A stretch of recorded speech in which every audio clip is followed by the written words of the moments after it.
we are streaming now. Sweet.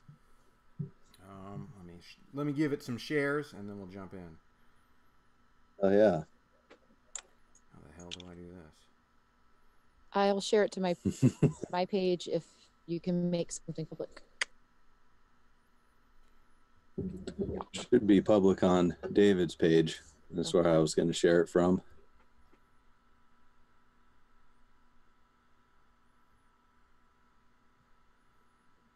But if I start going on his page, I'm just going to steal a bunch of memes and forget that we're doing that. My memes! Memes, That's nice. my intellectual property, and I take offense. I'm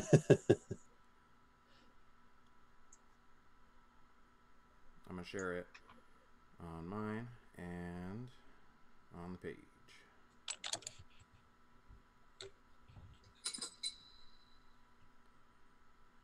Emojis?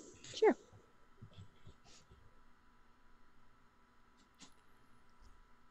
Just being extra There's quiet nice and awkward silence at the beginning of the Yeah. live stream. What? So nice, a lot of awkward silence and typing at the beginning of this live stream while we're getting everything going.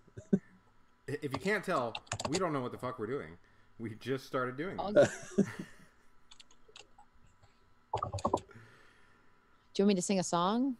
Would that Yeah, make this it is the better? very first one. Okay. Hello, people of the interwebs. David's furiously typing. Yeah, I'm trying to get everything shared. Okay. Ah! Nice. I got it shared on mine too. So this is the first Discord. This is the first interactive Discord and the first YouTube live. We've done Facebook live So, before. I'm popping your Discord, Jerry? Yes. That's right. Happening? Awesome. Damn right. All right. It's all shared, so I'm going to jump in. Sweet. Do it. Welcome, fellow enemies of the state. This is episode 28. I'm obviously David. If you don't know me, then you live under a rock. And I'm here, as usual, with Nick. How are you doing, Nick? What up? How's it going? Got some exciting announcements. As the people in the Discord know, we now have our own Enemy of the State's Dank Pot Stash Discord. It is free access, all access, up until next month, up until May. And after that, if you become a patron or a backer on BitBacker, you'll have access to all of our recording, whether it's live or not. You'll be there with us. And then at the next level, you'll have access to a Q&A with whoever our guest is, or with us, or with our debate participants after our recordings. So that's something for you all to check out. And you can find that at the brand new website. That's thedankpodstash.com. Just got that launched as well. That has everything. That has our shops.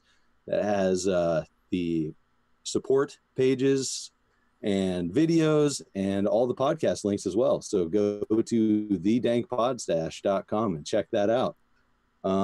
Yeah, that's pretty much it for those announcements. We have a little special deal for everybody that is a fan of the Podstash from our good friend Shane Radliff over at Liberty Under Attack Publications. And I believe he also does the Vanu podcast. Special offer here. You get 10% off your order using coupon code DANK10 on libertyunderattack.com. Shane has books focusing on self-liberation, freedom strategies, and solutions, and more. The current books he has up are #Agora, the Second Realm book on strategy, Ben Stone's Sedition, Subversion, and Sabotage Field Manual #1, and Shane's very own Vanu, a strategy for self-liberation. He also offers assistance to new authors throughout the publishing process, such as editing, proofreading, formatting for Kindle, paperback, and full-service audiobook production. So check out Liberty Under Attack Publications. Share your story, find your freedom. And there we go. Announcements out of the way.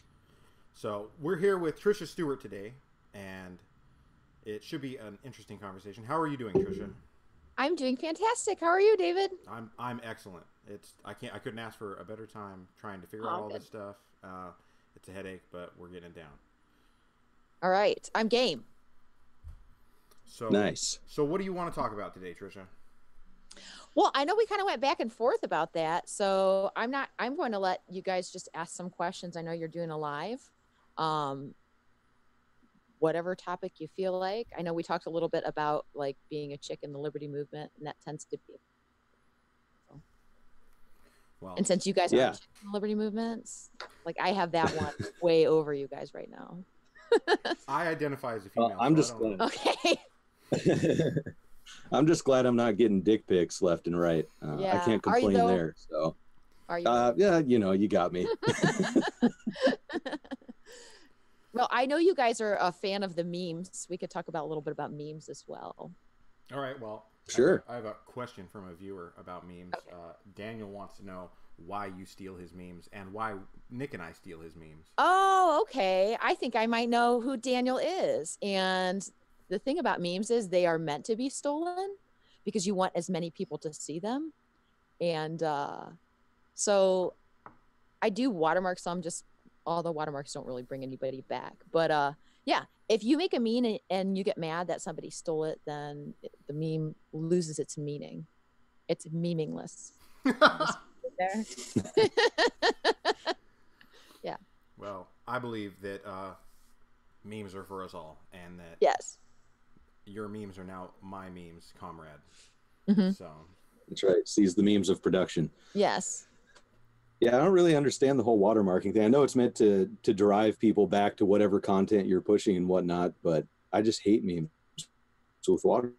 Well, it takes away from them so much.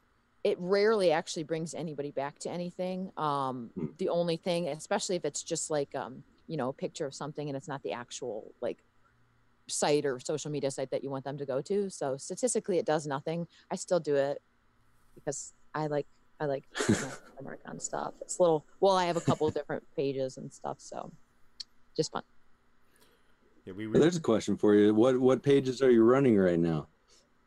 Well, I do run some actual, like, I know you guys are non-voters and I'm going to get the whole, you're not a real anarchist thing. So kiss my ass. But I run my county LP page. I run some other LP pages just as social media marketing.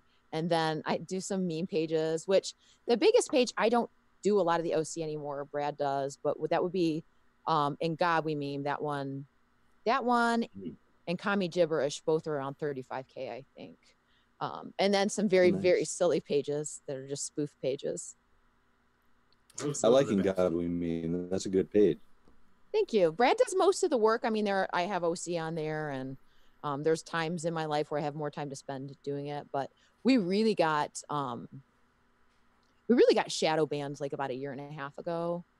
And that's part of the reason I use my personal page now. To do like social media and activism, and I don't really technically use it like what other people might use their social media for. I just get much better engagement there than pages that have, I have 5,000 friends on there, and pages that have 35,000 get less likes because nobody's seeing it. It's not showing up in their feed. Mm-hmm. What are your thoughts about that? Social media censorship. David knows all about that with black market memes. It's pretty ridiculous. I had black market memes up, the first black market memes up to some 10,000 likes. Not a whole lot, but enough. And we were proud of that. And it started getting higher than that because I made a video that went viral about David Hogg. I dubbed a Hitler speech over it, and it went viral like instantaneously. And then they pulled it down. And it was really my fault because I kept reposting it, and finally they just completely deleted the page. No more black market memes. So we restarted it and had we got a pretty good following, and then it's been unpublished again. It doesn't even exist anymore, and I'm not even worried about it again. On to bigger and better things. So I hate the censorship. I think it's annoying that they seem to cherry pick. It's not everybody that has an opinion. It's specific opinions seem to get censored. I definitely think it's targeting, and I think that their reasons that they target are complete lies. They'll say you violated the standards. Well, we don't even know what the standards are. I think it's quite ironic that I've had things pulled off my page, and I had some really weird stuff happen with Facebook in the last month, but they could say I'm violating standards, but I had somebody steal my photos and make a profile saying they were me, which isn't super uncommon. But what they were saying was very abusive, and I reported it, and a bunch of my friends reported it, and they found that it didn't violate community standards. So they don't really have any standards.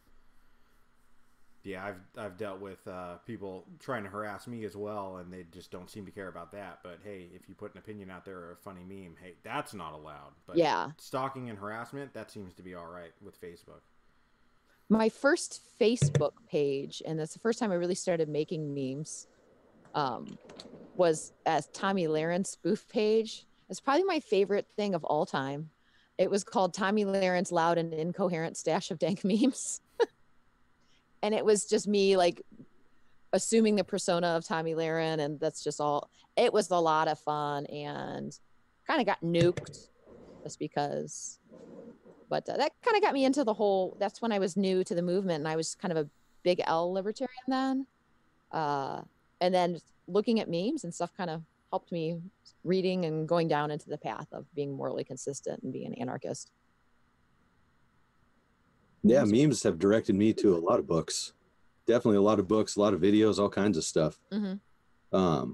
So what do you think differentiates between big L, libertarian, and anarchist for you then? How have you separated that? Well, like I said, being morally consistent. And this is not, I'm pragmatic enough to where I don't think voting is violence. I'm on the Rothbard train with that. I don't think that there is anything wrong with working with somebody who's like a big L or who's not looking to hurt you to get more freedom. I think that's okay. But for me personally, I can't advocate for a state, and I can't advocate force over somebody if I don't believe that I own them and I believe in the non-aggression principle. Because, you know, if I believe just a teeny little bit of state is okay, then there's always going to have to be force to fund it. And so I can't with that. And then a lot of it was, you know, my faith to change. I believed I am a Christian, and going and looking at the teachings of Christ to really line up with the aggression principle and stateless society and voluntarism. And that's quite contrary to what of evangelical Americans believe. However, they're wrong. So those two things kind of happened at the same time. I had a little bit of a crisis of faith. And, you know, I was starting to question my beliefs. I used to be a hardcore neocon and just kind of ended up in that path really quick. I went from a bell to an anarchist just in a few months. Awesome. So that's the thing that that's where it always sticks with me. The difference between big L and anarchists, and then anarchists who are still working with the Libertarian Party in different ways, is the parts. It really doesn't matter what part of government you're working with. If you're involved with it at all, there's something that's funded by taxation. And so that's the part that sticks with me. But there are a lot of people who are doing, maybe not a lot, but some people who are doing fully, you know, like crowdfunded or Patreon funded stuff through the LP. And I really liked the Audacious Caucus. We had Brian Ellison on, and I fucking love those guys. They're hilarious. Yeah. Just James Weeks, those guys are so freaking funny. They are. Yeah. I'm actually in the Mises Caucus. So that's who I'm on Austro-economics. But we have plenty of anarchists. And I actually have some of my big LP friends might not appreciate it. So how I vote is I issue vote, and I will vote for a candidate that I don't think will win, but I think it's important to keep ballot access so people have a third choice and can start thinking in that direction. So I'll definitely support a candidate. Luckily, being in the LP, I can vote for a lot of candidates. But yeah, I do. I take a moral issue with voting for somebody to have authority over somebody else. But like I said, that's how. So what distinguishes the difference between having authority over someone else and being an LP candidate? The LP candidate themselves, I would never run. Well, I mean, as far as the people you're voting for, why are they not someone that is going to have authority over somebody else? Because they're not going to win. Oh. Well, I guess if you look at it that way. I'm dead serious. Yep. I had this conversation with Larkin Rose, and it's actually funny, because he's such an anarchist. And I'm like, oh, go ahead and dog on Ron Paul then. And he's like, Ron Paul did the best things because he didn't really win any. He won the seat, but he didn't win any issues he ever pushed, like ever. He got nothing passed. But he had a platform and a bullhorn, and that's what I have. So say, you know, in Ohio here, Travis Irvine was running for governor. If he didn't meet the threshold, he lost ballot access, which means that a libertarian candidate can't be up there and say libertarian, you know, on the ballot, which is on purpose to keep that two-party system. Just, you know, pretty much you're voting for the same person. I definitely voted for him. He's a great guy. I knew that he wasn't ever going to reach the percentage he needed to win, but I did want him to try to get the 5%. So we're still on there. I felt no guilt for that. So you make good points. I got to address it because I know a lot of people that are watching are thinking it. How do you figure that you could consider yourself an anarchist, which is you don't believe in rulers, yet you want to vote for people to be in charge of other people?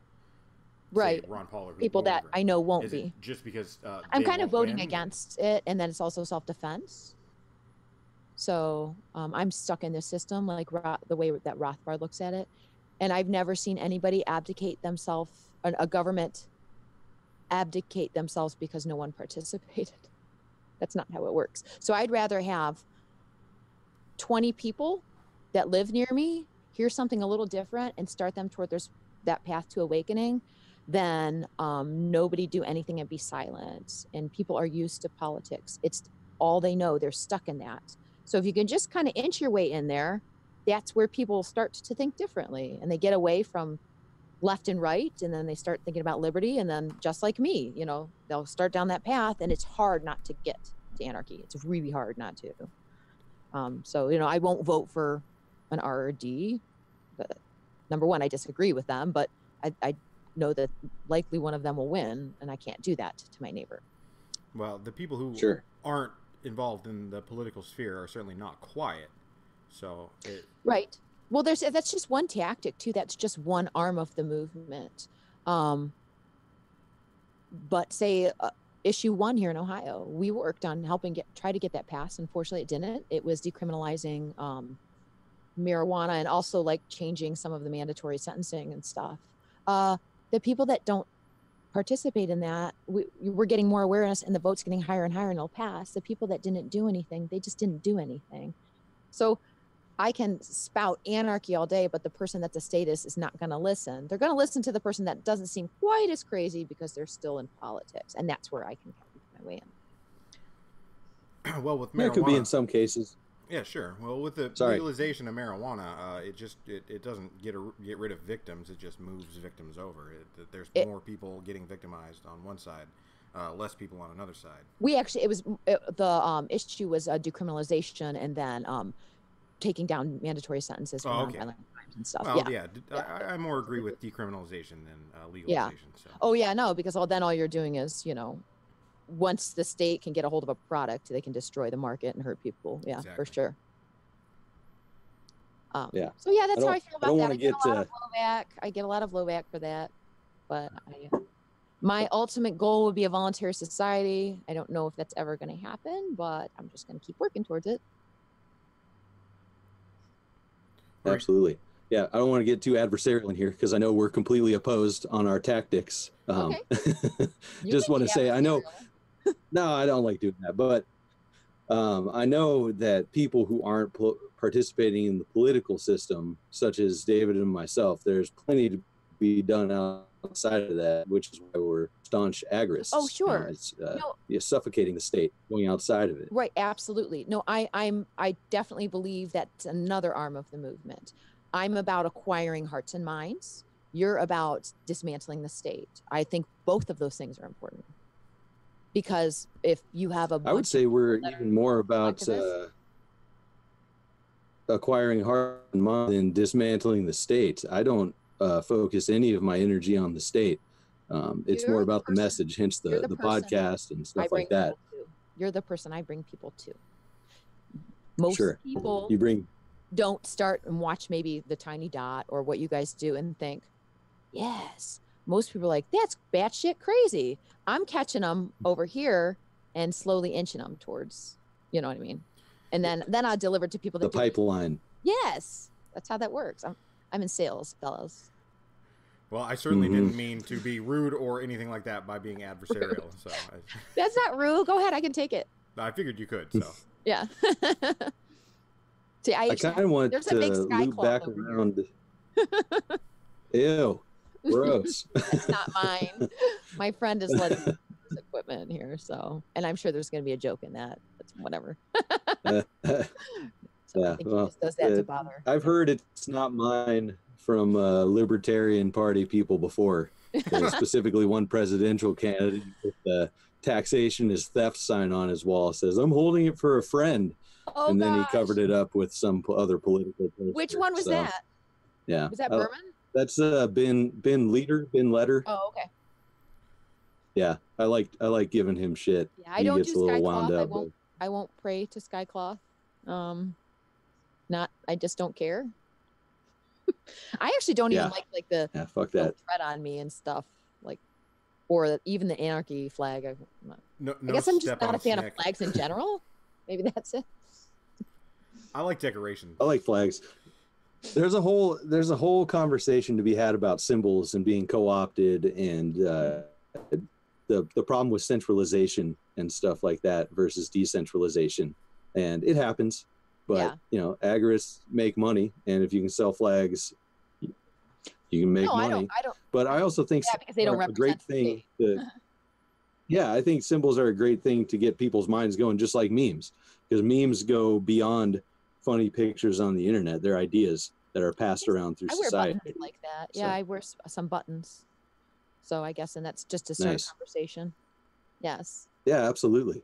I want to kind of swing it back around to what we were talking before about internet censorship, because I listened to a really awesome conversation that Tim Pool had, of course, with Jopra. I bring up Joe Rogan quite a bit because he has some good stuff and some bad stuff. Which one? The one with Tim Pool and Jack Dorsey, or the Tim Pool by himself? Yeah. Oh, the Twitter ones. I didn't listen to the other one. I heard a little bit of the Twitter one.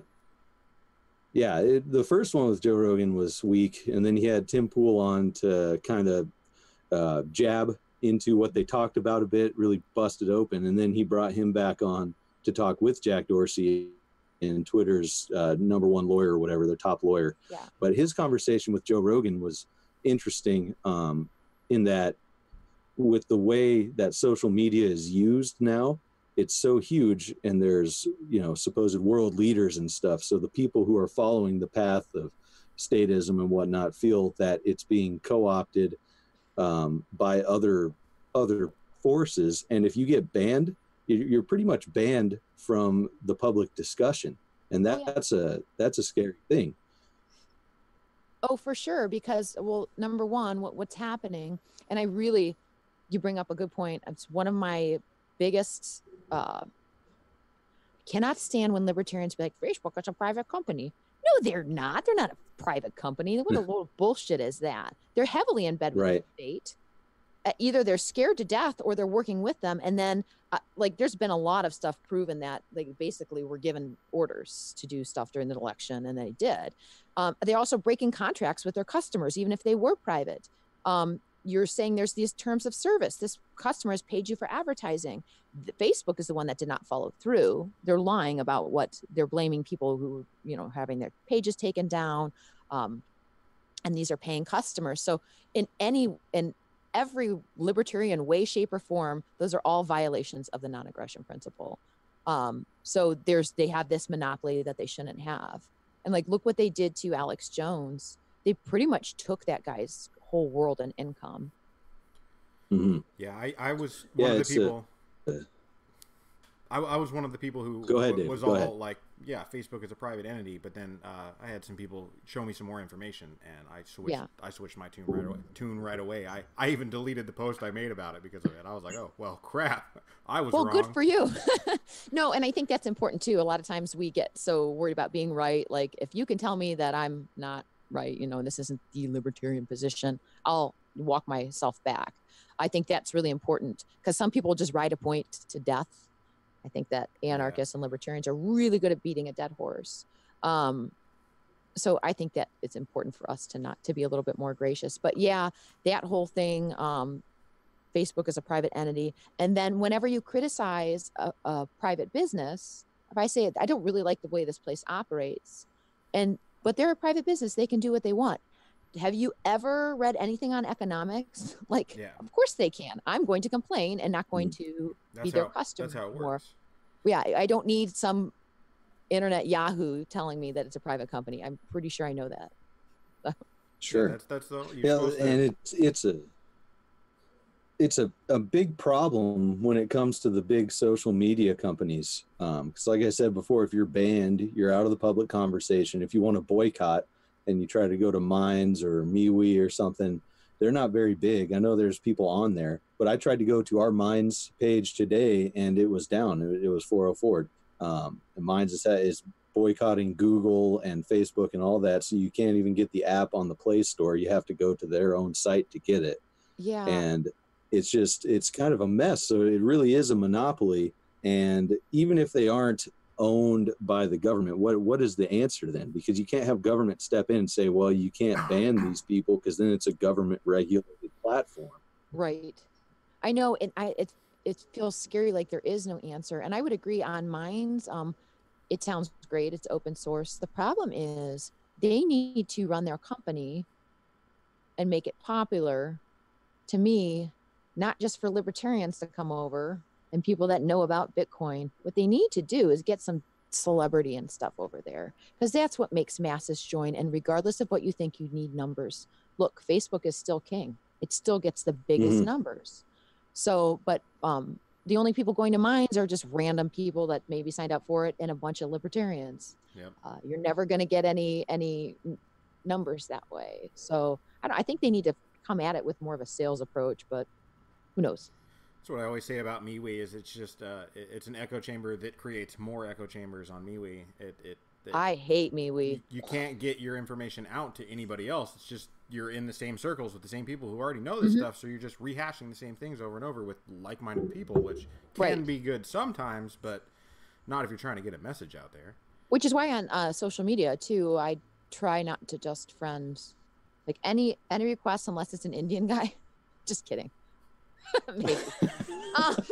Open cloth, send Bob. Yes. Well, I know if I look on there and it's an Indian dude and we have like no mutuals and his English is really poor, he's likely not following me because he really likes my ideas or thinks I'm funny.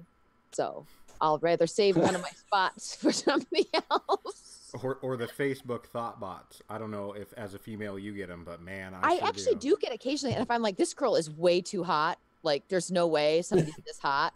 And I go through and like, no, you're right. There isn't somebody that's hot. It's always like an account that was just created with just updated pictures and then a bunch of porn links. And it's like, who adds these people? They have friends. Why? Yeah. Well, when I see mutuals, I'm like, which one of you assholes like added this friend and thought that it was, oh, I don't know.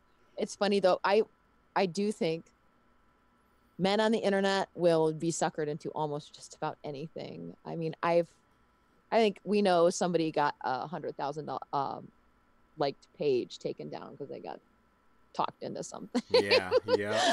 So, fellas, beware. Beware, you're talking to some guy on the other side of the planet. Get caught in a thirst trap and they steal your stuff. Yeah. God.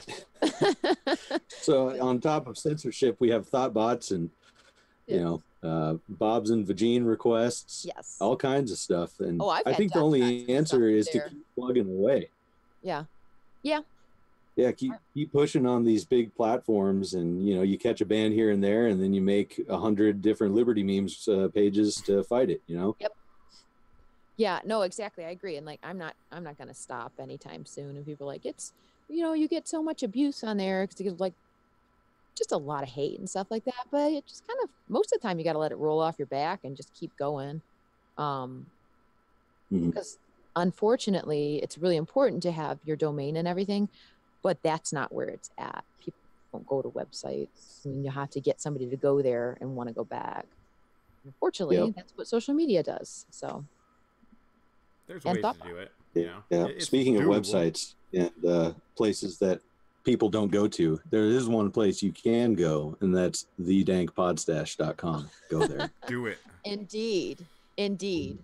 That's another thing that Facebook and some you can't even link stuff on Twitter sometimes, but when you link something, it depresses your algorithm terribly. Don't ever send a link or a share. Yeah, you gotta put it. You gotta make a post and then put it in the comments, and even that, I think that they're starting to catch on to that. Oh, they're catching on to that. I noticed that lately too. Yeah, that's a shame. Because a lot of people are like, hey, will you share this or whatever? I'm like, no, because it's not going to do anything, but I can make a funny post about it. But yeah. So I do worry that, we're all just going to be stuck in this social media hell I wish there was an alternative besides it. I just don't know what there would be, but it's just the easiest way to spread a message right now. It's funny you mentioned that, because that's a worry of mine too. And you're right. We get stuck in these social media circles, and not even necessarily echo chambers all the time. Some people do. But our next episode is just going to be me and David, no guests, and we're going to be talking about anarchist networking. And it's something that mostly by Hody and Daniel Johnson, and then I have some family who's also Mormon. It's kind of inspiring to look at the Mormon model of networking in the real world and how they do that and how they prop each other up and, loans to each other, get each other jobs, food banks, food pantries, all kinds of stuff. They're great preppers. And that's something we need to start transferring, build strong communities. I love that. I'm actually anxious to listen to that too. And I work for a company it's a family-owned company, but they're Jehovah's Witnesses, and they have quite a similar way that they network and perform. So, you're always going to help each other out, buy their product, and they do. You could be across the country. But I actually do a little bit of that, and I think I know, you guys know, Patrick Smith is all about building those anarchist communities. I have anarchy family all over the country and have made some really great friends and relationships that way by just doing little meetups. And then I host one in Northeast Ohio. And it's then we can help each other out, and I'm going to call this person because, even if it's something just as dumb as she's a nurse, and I'm going to ask her a question, and then, because she's my friend, that's not dumb. I don't know, we're an anarchy family. So I exactly. And family. Mm-hmm. And I try to always, if I want to buy a product or service, I try to look at, if I know somebody that's a libertarian or anarchist that buys it, sells it, I'm going to go to them first. And generally, they're just better at things. So. Absolutely. And speaking of that, Hody Johns, I know, is trying to compile something there. So keep an eye on Hody. I kept an eye on him in my Facebook feed and saw him with an O'Doul's in his Getting chocolate wasted. I don't think I've laughed so hard. But you guys know Hody. That's 100% him. He's genuinely that nice of a person. So. Oh yeah. He's gonna go to the party where everyone's getting wasted, and gosh dang, he's gonna act like it even if he's not getting wasted. Yes. That's funny. But I wonder if he was babysitting Kyle. Oh, well, you'd have to. No offense, Kyle. I love you, but Kyle was probably doing more than just drinking. He was probably doing a lot of stuff. Sounds like a good time. Yeah. So, well, let's bring it back to, I think, being a woman in this community, in this movement. Yeah. What's that like? Describe that a little bit. We haven't gotten a chance to hear from a woman yet. So, when I first went into the movement, you get a lot of sexually explicit comments and then abusive messages, but that was just enough to ignore. And I thought, for the most part, most of the men in the movement would become my friends. I respected their opinions. But then I did, the more I gained some viewership and things like that, then I did notice there is a fairly decent amount of really unkind people that treat women a little bit differently. I don't know necessarily if it's one guy with 5,000 different profiles on different platforms, but I'll get a message as compared to some of my friends male friends that have higher profiles. I'll get messages here's why you're really stupid and ugly. And I thought, why would you send that to me? I've never interacted with you. That's really common. So I've developed the 4 types. It's kind of a personality assessment. 4 types of libertarian men. There's the good ones. Then there's the ones that send you they send you dick pics, or the newest thing is masturbation videos, and I think those guys, I'm dead serious. That's like, ask any girl, especially on Instagram. I don't know what's up with that. Those guys,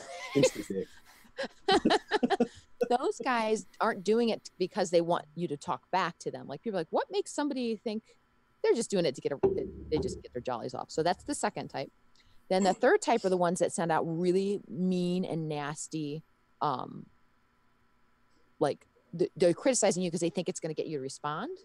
I guess there's some type of like How to Get a Girl book that was written a while ago and makes it. Do you guys know what that is? I can't remember what it was, but I've heard of it. I've seen it. Okay. Yeah. And then the fourth type are the ones that get really angry at you if you don't give them attention. That's really common too. Like, somebody will just, why aren't you talking to me? And like over and over and obsessed. And then they're like, go die in a fire, bitch. I'm like, okay, I literally gave you a thumbs up. So I've broken it down. Those are the 4 types. Luckily, you guys fall into the first category. Good. I'm glad. It was very gracious of you to mention that there were good ones out there before the assholes. No, I did. Most of my friends are guys, and they're great people. And most of them have their own lives going on, and they just don't care enough to send somebody horrible things. So I don't sure. Well, they might have to joke. Yeah, I mean, a funny kind of sexual joke or meme can be fun, but sending somebody a masturbation video is a whole nother beast. That's super common. I'm sure your girlfriend has probably shared some of those screenshots and stuff with you, but it's crazy. Yeah, I had there was one guy, and he was a libertarian. He was actually in the party and stuff like that. And he would send that stuff, and I just kept blocking. He made so many different profiles. And then I said, this is becoming abusive, and I don't report people, but I need you to stop doing this. And then he went into this long story about how he was so sorry, he was mentally ill, and he wanted to kill himself. Like, okay. Jeez. There's some weird people out there. That's why I like meeting people face to face. Changes things. Yeah, it's much better. Yeah. We had Jeremy Harding on here. He came over to my house and recorded in my studio, but it was really nice. It was a new perspective on somebody that I'd seen around and interacted with a lot, and I'm looking forward to doing that more. That guy's wicked smart. Mm-hmm. Yeah. He's intense. Yeah. Oh yeah. I'm a big fan of, like, I drove to Indianapolis here today, and I was listening to Scott Horton, who was on a friend's podcast. I'm like, I'll listen to this one. That guy is so passionate. He has so much fire. I love that. I'm not, as much as I really enjoy some of it, like listening to a podcast from the Mises Institute or something like that, it doesn't get me the way that Scott, that you can feel if somebody's has fire and passion and knows what they're talking about at the same time. So that's what I prefer to listen to. And Jeremy's he's intense. Oh yeah, absolutely.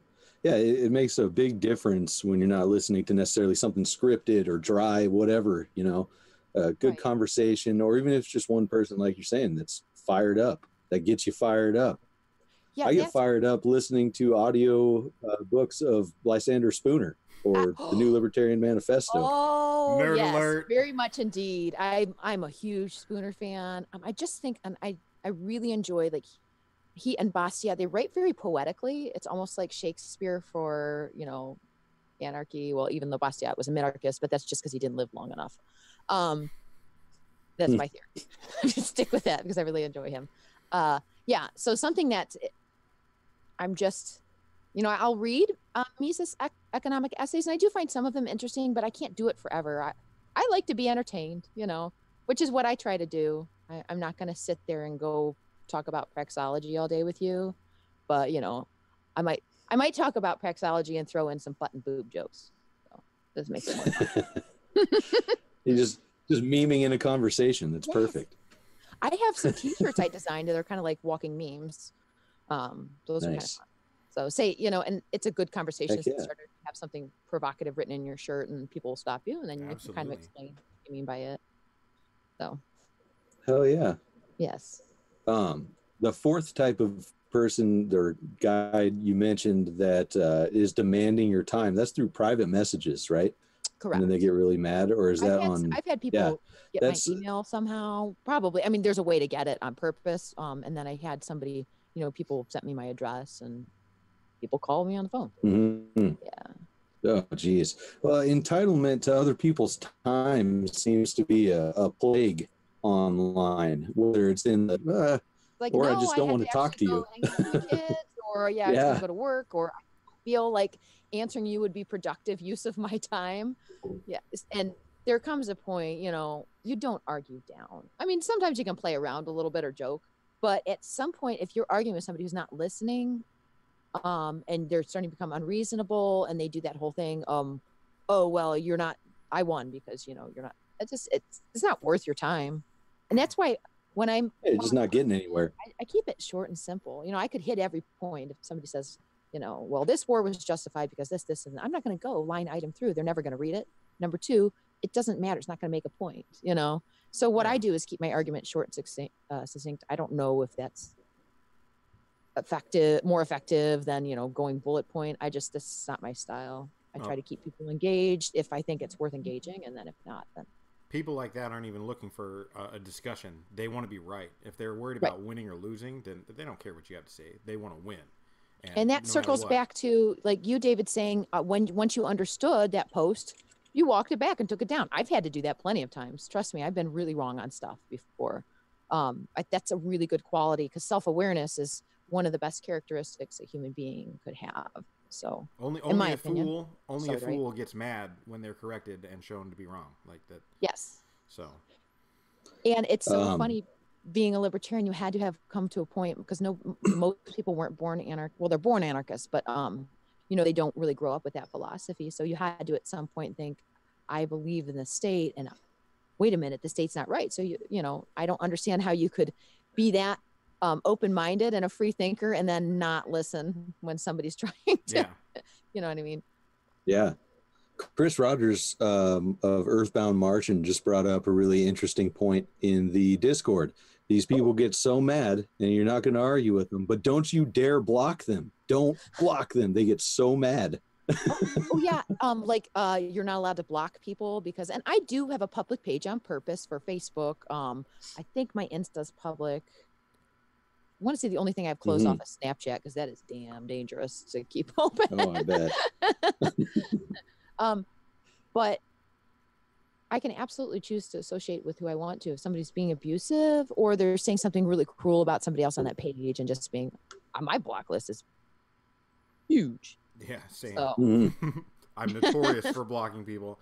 And people always tell me that it's because they disagree with me. I have lots of people on my list that disagree with me, but they're not rude. They don't attack everyone and act like they are entitled. As soon as somebody acts like they're entitled to my time, they're gone. I don't care. Right, exactly. No, and I definitely have people that always come, and I have a very good friend too, who's really, sometimes he's just messing with, but always arguing with me about stuff. I wouldn't block him. Yeah. It's just, but he's also not going to tell me I need to die, and that I'm an idiot, and I really am not a fan of the C word, so I generally tend to block people that put that on my page. About anybody. I really, I don't know.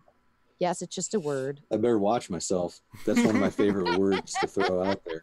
No, I meant to say that about me or a woman that I know I'm sure. Yeah. Sure. I guess there's a pass on that word for Hillary Clinton, maybe. Okay. That was a good meme. Yes.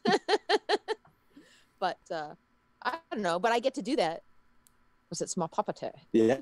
I just reserve the name calling for people who deserve it and people who start name calling me first. Yeah. Oh yeah. Yeah. Yeah. I wouldn't go at him unless, I don't know, I guess I wouldn't say I don't ever on anything, because I'm sure I probably have, but I try not to. So. Well, there's specific people I will only insult. I will not engage in anything else other than calling them names. Who are these people, David? I won't give them or their names any airtime, but if you pay attention to my Facebook, they show up, and all I do is harass the crap out of them on my posts. Yeah, you probably make their day doing that, though. Yeah. That's what they want, is attention. Yeah. Absolutely.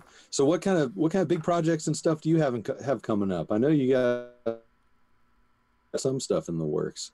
I do. What I do right now, I do my lives and I record them for my domain, which I am the proud owner of gingershenanigans.com. We're still building the stuff on there, but I'll be able to host videos, do really cool animation short videos with my daughter, explaining different libertarian ideas. And I have a little avatar she's made me. So that's going to be up on there. And then I do a little bit of ghostwriting, a little article, just shorts and articles here and there. One thing that I really want to do, which is kind of in the works, there's a radio network. It's an internet radio network, but they also go live on regular radio too. And I want to host a podcast of libertarian women and make it like The View, only with actually brains and good looks. And so it'll just be really highly entertaining. We'll take the same topics that they do. Some will be politics, and we'll discuss them in a much more fun manner because, like I said, my strong suit is entertainment and comedy. I wouldn't say I'm not a reader, but I'm not some bookworm that's gonna, I like to be fun and have fun. So that's something. It's been in the works, and I just need to get a fire lit under my ass for it. So, yeah, I've seen you mentioning that you're going to do a podcast. I've been looking forward to that. I didn't know it was going to be a kind of anarcho-esque version of that, but that sounds pretty sweet. Yeah, it'll be fun. And the chicks I picked a bunch. There'll be a rotation. That'll be a lot of fun. And then I'll keep doing my interviews. I'm going to probably try to do two a week now. I have Maj Tour coming up next week, and then I believe Jason Bassler from Police the Police will be on there.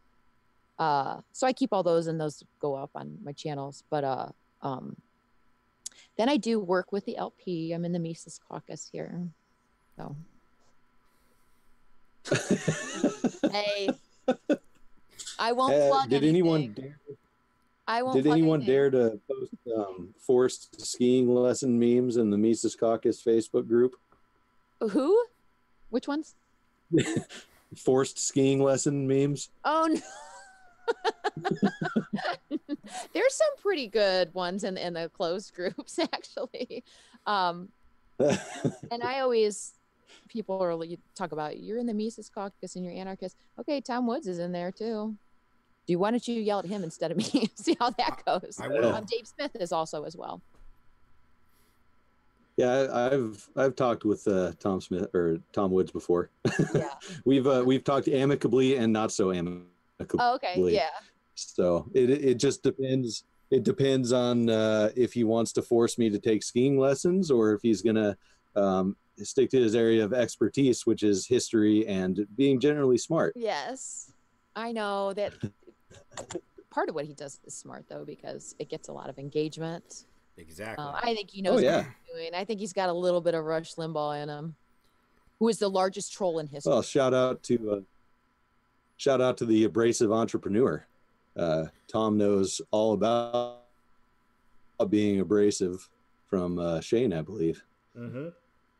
It can be a smart tactic.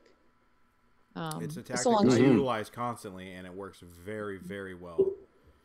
It doesn't necessarily work well with me because, well, it's not really in my personality. I'm more flippant. And so I think also when women, I believe there is a difference between men and women. And I think they generally have different characteristics, although that's not a blanket statement. So when I just say when women come across as abrasive, it doesn't make more people listen. It turns them off, and it personally turns me off. And then it makes me think of like really liberal women comedians that like the worst thing I'm going to have to be doing for the show that I want to do with these gals is have to force myself to watch The View, because I might end up sticking like a knife through my ear. But they're just really abrasive, hateful, and they don't know what they're talking about. So I think it works better for guys. For me, there's a time and a place to be abrasive. It's not all the time. You just don't act like that all the time. And I certainly don't know Shane's methods, but apparently I do them without even really knowing them. he stole your ideas. No, if anything, I stole his. Yeah, no, I find being sweet and maybe a little wink here and there gets more people to listen. if you're gonna be abrasive, you have to know what you're talking about. You have to be on your game. Yes, You know? maybe that's what And if you bothers don't me know so that, much you about. come across as a dick. Yeah. Like Joy Behar has to be like the worst person on the planet. And there was one time I think she was funny. She lost that. I mean, we've come so in the last like 15, 20 years. Even comedy has come this way where it's just like everything is so precious and everybody's scared to talk about anything. And she just sounds so stupid and she's not even funny anymore. And she just is mean and she just hates men. Oh, if she hates men if they're of the wrong political persuasion, should I say. Well, you got to think people like Larkin Rose. Larkin Rose knows his talking points and the knowledge behind what he's talking. He has the knowledge of everything he's talking about, Right. Backwards and forwards. He knows all of it. So he can come out, just right at you, say what he's going to say, not have to pull any punches, and he's going to be right. And when people try to mimic that without knowing what they're talking about, it goes very badly. Well, and that's what makes him successful. And there's a lot of mimickers out there. And I think you guys probably find in the whole libertarian universe, I think that my friend is killing geese out there. Anyways, like in the whole libertarian universe, everybody has a podcast. Everybody wants to make a public, whatever and there's a lot of copiers, but you got to do your own thing. You know what I mean? People are going to know if you're original. That's where the market, we don't need copyright laws and things because the market always provides, people can tell the difference between what's the original and what's not, so. And there's plenty of those, which I always feel bad. And I like you guys a lot. That's part of the reason I said I wanted to come on. But, they'll send you their podcast or an article they wrote. And they're like, what do you think? And I'm like, I heard 12 of these already. But yeah. I got, just last night, I had a few people in my inbox. There were some that I did want to engage with, but there was it was a weird influx. All of a sudden, everybody was messaging me until like midnight. I was like, geez, guys, can you stop? Yeah. I'm not reading or looking at all this stuff. Like, oh, yeah, I hate that. Can you please forward this? Can you please? And I do it sometimes to people. And obviously, if it's somebody that I feel is a friend, that I've had interactions with, and of course I will. You know what I mean? I want to help them out. But yeah, I get that a lot.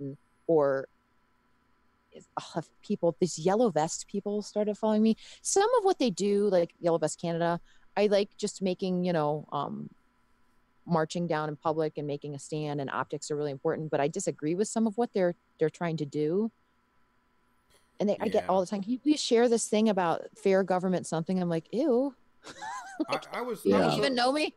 I was on board with a lot of the Yellow Vest stuff, but then I don't know. I've gotten a little disenfranchised with it because a lot of weird things are getting pushed, and it's not quite.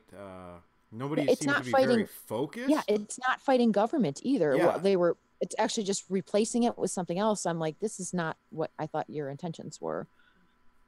People don't, Yeah, the anti-government Yellow Vests got co-opted and just kind of minimized very quickly. And, it ties back in with what we were saying about symbols. Anybody can throw on a fucking yellow vest and go out there with whatever agenda.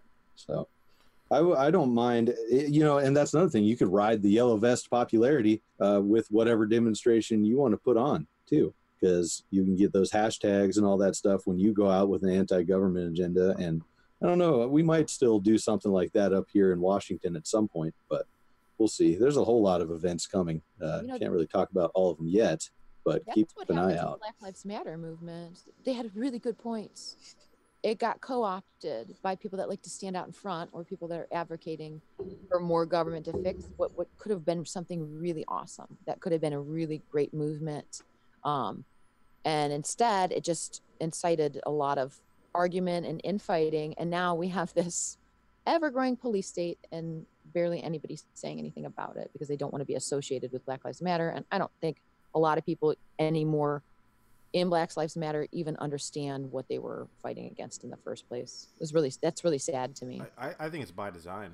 I think not necessarily full-blown government agents, but I think that's how a lot of it starts. Oh, I think that's entirely possible. You know, but a I wear few people are paid to go and co-op these things, and then they just, you know, because you give a bunch of idiots a platform, oh yeah, they're going to run with it in a direction that's just counterproductive. And well, that kind of even happened with the Tea Party, and I know that because I was not a libertarian at the time.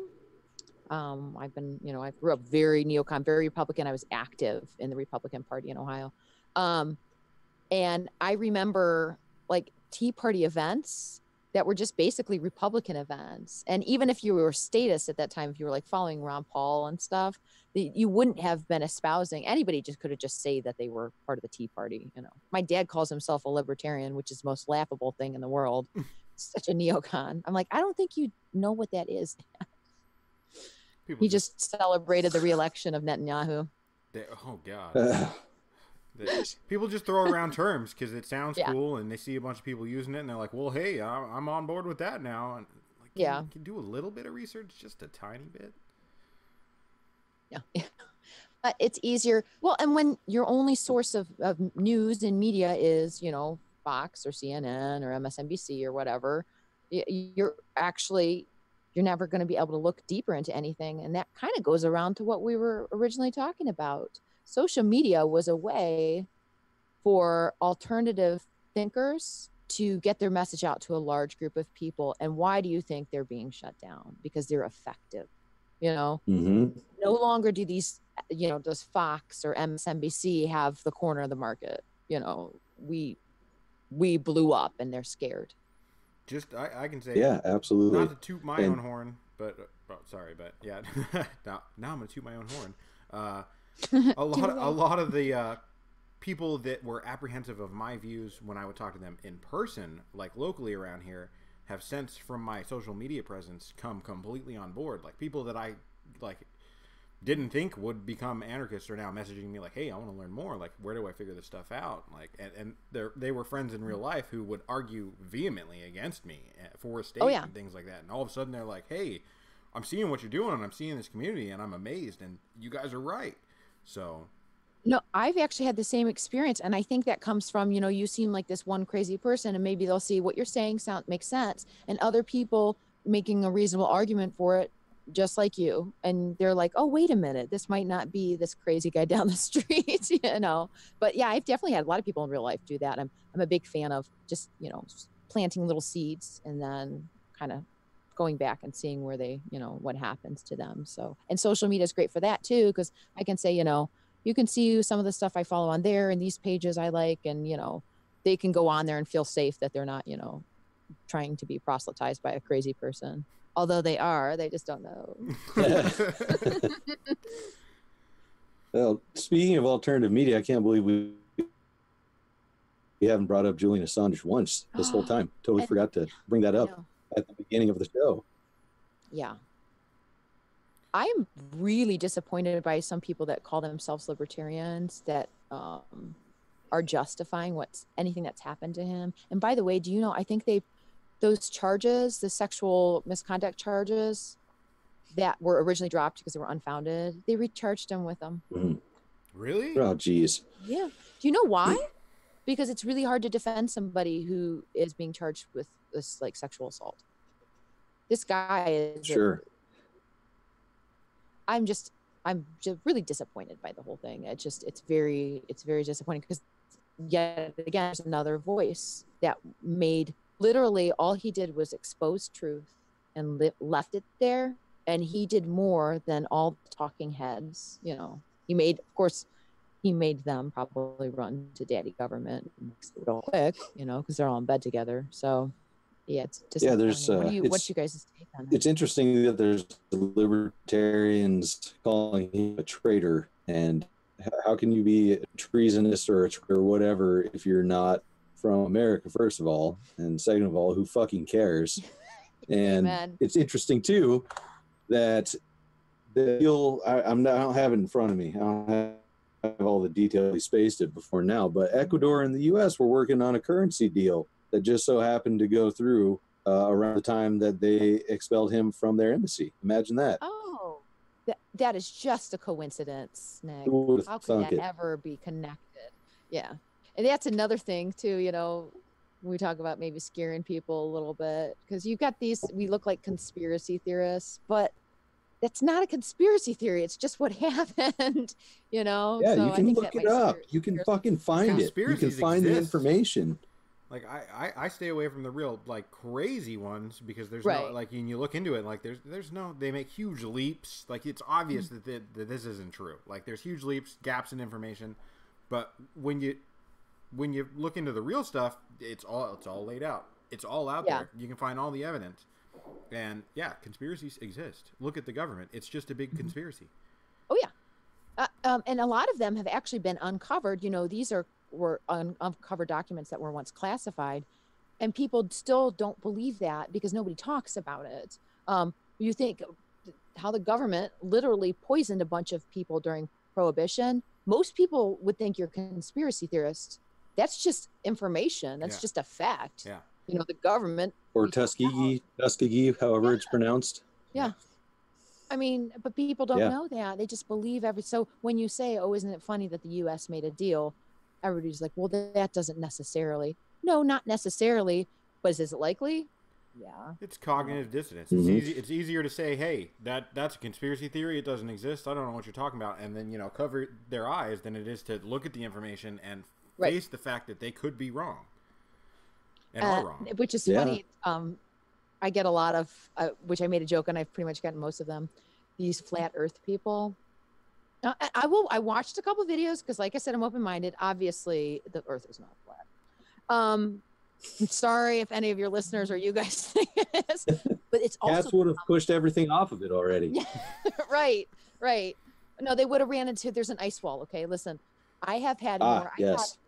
I had a huge, I don't know if people thought I was one, but I was getting like 30 friend requests from flat earth people. It's easy to know because they all put like flat earth life or whatever on their profile, which is Hashtag research flat earth through Yes. YouTube and memes. yes. Anytime I engage a flat earther, they assume that I have never seen anything, but let me tell you, one of my favorite things on YouTube is conspiracy videos. So I have spent many nights just watching as many crazy conspiracy videos as I could, and then looking and doing what they don't do, Right. looking And there further is into one the information. conspiracy that I kind of am leaning towards it being true, where it kind of makes me look a little crazy. But yeah, no, the flat earth thing, obviously I looked in, and it's ridiculous, and it's not science, and the earth has been proved to be wrong. We don't have to go into that, but it's also a cult. They tie religion into it. It's very strange. And then so these flat earth men are looking for like these wives on the internet. They thought I had like a cult proposal from a flat earth. Jeez. Jeez. I wonder if they're all about flat asses too. It could be. Well, because fat bottom girls make the world go around, so clearly then that means that they're about, is that already a meme? It should be now. Now it is. And I'm taxing that. Don't worry, I'll put the LP torch for a watermark, and I'll put your name right across it. No. Be right back. I'm killing myself. Yeah. I think I'm going to start doing that to anarchy pages to troll them now. Oh God. If there's one good place to cut it here, now that we've reached our hour, it's that fat bottom girls make the rockin' world go round. So anything you want to, any last words, anything you want to say to plug, anything like that, go for it. No, you can go to my Facebook or Insta. Facebook, I've linked my social media stuff on there. And then follow me. If you can't friend me, just hit follow on there, and then my stuff will show up on your feed, and you can link everything else from there. And like, if you don't like In God We Meme, you're an idiot. So I don't even know. If you In God We Meme, we reached 35,000. We have a bit of a shadow ban, so really appreciate any likes or shares on there. And you guys are awesome. Well, thanks. Hey, you are too. Yeah. Thanks for coming on, and definitely send me all the links, and we'll put them in the description here and share those around as well. Real quick before we go, just want to recap. We now have thedankpodstash.com. Go there, check everything out. It's new, it's shiny, and exciting. Some of you are in the Discord right now, but if you're listening after this comes out and you're not in the Discord, get the fuck in there. hit up David or myself on Facebook. Go to the website, thedankpodstash.com, and you can find your way into there. And real quick, next episode, like we mentioned earlier in today's episode, is just going to be me and David. We're going to be talking about anarchist networking. We're going to try to lay some ideas out there, maybe even get some people together that we can throw into the links, and everybody can start talking about this networking in your area, building stronger communities. We'll see what we can do about that. That recording for everyone in the Discord, which is free until May, is going to be April 21st at 11 a.m. Pacific time. So join us in there on the Discord and on the YouTube stream. And we'll catch you all next time. Later, everybody. Bye. Have a good Saturday, guys. Well, I'll start on those. David, is the YouTube stream still live or no? Wait, I closed it. Don't mind me. I'm kind of retarded. Hold on. I think well, I'll start real quick because I'm gonna. Now. Okay, cool. If you're in the fucking YouTube stream, get into the fucking Discord now. But we do have some questions. Okay.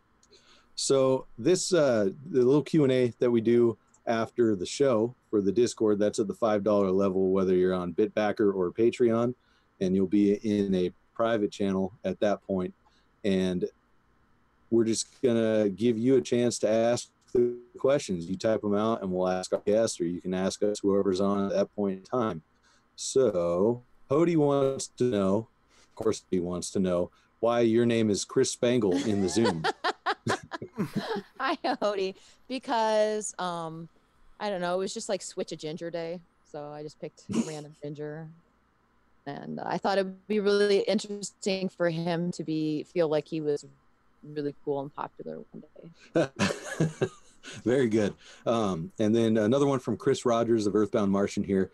He wants to know if he says, do you all think that Assange has left a dead man switch sort of thing on the stuff he didn't release? So if they get him, he's going to put all that stuff out there. What do you guys think? Oh, I think so. And actually, I think there's a lot more information there. Gosh, I just was listening to this, kind of updating myself on this on the way here. There's something else that he's releasing, and it was, I think they were even talking about something he was carrying when he came out was supposed to be like a sign of what information to get or something like that. What do you guys think? I think he definitely has a dead man switch. That'd be crazy if he had a sign that he was trying to show that he couldn't. That's interesting. It was a book. And I can't remember what it was, but it was, I mean, it was obvious why he was carrying it, you know, if you looked into it, photos and stuff. So nice. Then we got one from Brett Adkins, aka Bert Badskins, on the Discord. What do we think about the complete turnaround from the public as far as Assange goes, from him being praised to being villainized at the state's behest? That makes me really sad. No, it's super sad, isn't it? Yeah. That's just, I mean, there was the war. Someone put together an interesting video of all the times that Trump was praising WikiLeaks in his tours and stuff like that. And then all of a sudden, when this happened, he said, I don't know anything about WikiLeaks. That's not my forte. I don't know. Oh, you can make damn sure that the deep state made sure Trump needed to change his mind on that real quick. You know, there are times they let him kind of fly off the handle and he tweets and things like that. And I'm by no means a Trumpster or Trump fan, but when he does say something that like, hey, I think maybe we should pull out of Syria, and they're like, whoa, somebody needs to go pay that guy a visit. I guarantee you he gets little visits all the time from people telling him to walk back what he says. So just because, you know, we think that there was libertarians, like when he was running, he says, you know, he wants to bring the troops back, and he says, you know, he's for the declaration of marijuana, blah blah blah. He can say whatever he wants. Once he gets in office, he's gonna, you know. Absolutely. So I absolutely really got annoyed by those people who like ended up voting for him. What do you think, David, about the switch the turn on Assange? It's typical politicians, typical him at the very least. Of course, there had to be some kind of pushback. I mean, I don't think the dude is all that smart. So, like, somebody comes along and they're like, "Hey, you've been saying dumb things." He's like, "Oh, well, I guess I won't say those dumb things. I'll say some other dumb things." That's all that is. Because it was even immediately. I saw one clip. It was right after he was elected. He switched pretty quick. Yeah. He started saying that. Absolutely. I don't know anything about it. Well, that looks like the end of the Q&A for now. Just a couple questions this time. Hopefully we can build that. Thanks for sticking around for that, Tricia. We really appreciate it. I'm sorry. I fucked it up. What? Oh, no. You didn't fuck anything up. I didn't give you any warning. You guys did great. Hey, thank you. I'm glad. I was proud to pop your Discord cherries. We're happy to have you here for that. We appreciate that. Thanks for being gentle. Right. No problem, sweetheart. I can't make any promises next. All right. I'm going to go to dinner now, so I'm going to leave this meeting and say, fuck the state. Hell yeah. Tell all your friends hi from the Dank Pod Stash. We'll see y'all later. I will. I'm meeting up with a bunch of Liberty people tonight, so. Nice. All right. Hey, guys. Auf Wiedersehen. See ya.